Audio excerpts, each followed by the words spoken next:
Control line کے دونوں جانب اور دنیا بھر میں مقیم کشمیریوں نے آج یوم شہدائے جموں اس عزم کی تجدید کے ساتھ منایا کہ وہ شہداء کے مشن کو اقوام متحدہ کی طرف سے تسلیم شدہ حق کے خود ارادیت کے حصول تک جاری رکھیں گے۔ بھارت کے غیر قانونی زیر تسلط جموں کشمیر، آزاد کشمیر اور پاکستان بھر کی مساجد میں بھارتی تسلط سے جموں کشمیر کی فوری آزادی اور پاکستان و آزاد کشمیر کی ترقی، خوشحالی اور استحکام کے لیے اس موقع پر خصوصی دعائیں مانگی گئیں۔ نومبر 1947 کے پہلے ہفتے کے دوران ڈوگرا مہاراجہ ہری سنگھ کی فورسز، بھارتی فوج اور ہندو انتہا پسندوں نے جموں خطے کے مختلف علاقوں میں لاکھوں کشمیریوں کو اس وقت شہید کر دیا تھا جب وہ پاکستان کی طرف ہجرت کر رہے تھے۔ کل جماعتی حریت کانفرنس کے ترجمان نے سری نگر سے جاری ایک بیان میں کہا ہے کہ کشمیری 75 سال قبل شہدائے جموں کی طرف سے دی گئی بے مثال قربانیوں کو ہمیشہ یاد رکھیں گے۔ حریت کانفرنس کے رہنماؤں خواجہ فردوس، یاسمین راجہ، خادم حسین اور سید سبت شبیر قمی نے اپنے الگ الگ بیانات میں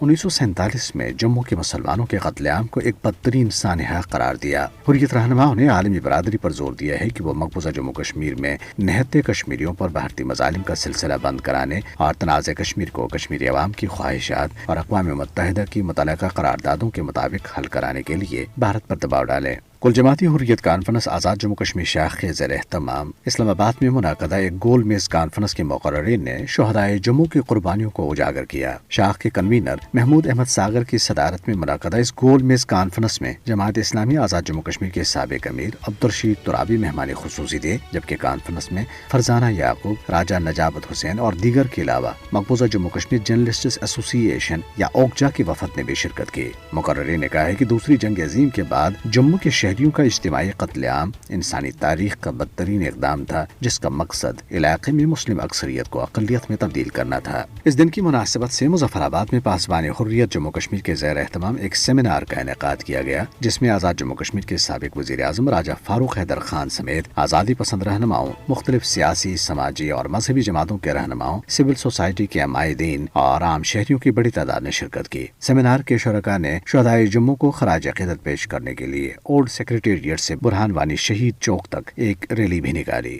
مقبوضہ جموں کشمیر ہائی کورٹ نے 2 کشمیریوں فاروق احمد چوپان اور اشتیاق عظیم بٹ کی کالے قانون پبلک سیفٹی ایکٹ کے تحت غیر قانونی نظر بندی کالعدم قرار دیتے ہوئے قابض انتظامیہ کو ان کی فوری رہائی کا حکم دیا۔ ادھر نیو جرسی امریکہ میں عالمی سطح پر ناانصافی کے موضوع پر ایک معلوماتی اور تعلیمی سیشن کا انعقاد کیا گیا، جس میں کشمیر، فلسطین اور بھارتی اقلیتوں کے ساتھ ہونے والی ناانصافیوں پر تبادلہ خیال کیا گیا۔ World forum for piece and justice کے چیئرمین ڈاکٹر غلام نبی فائی نے اس موقع پر کہا ہے کہ مقبوضہ جموں کشمیر میں انسانی حقوق کے عالمی اعلامیے کی سنگین خلاف ورزیوں پر عالمی برادری کی خاموشی افسوسناک ہے۔ انہوں نے کہا کہ عالمی طاقتوں کی بے حسی بے گناہ کشمیریوں کے خلاف انسانی حقوق کی پامالیوں پر بھارت کی حوصلہ افزائی کا باعث بن رہی ہے۔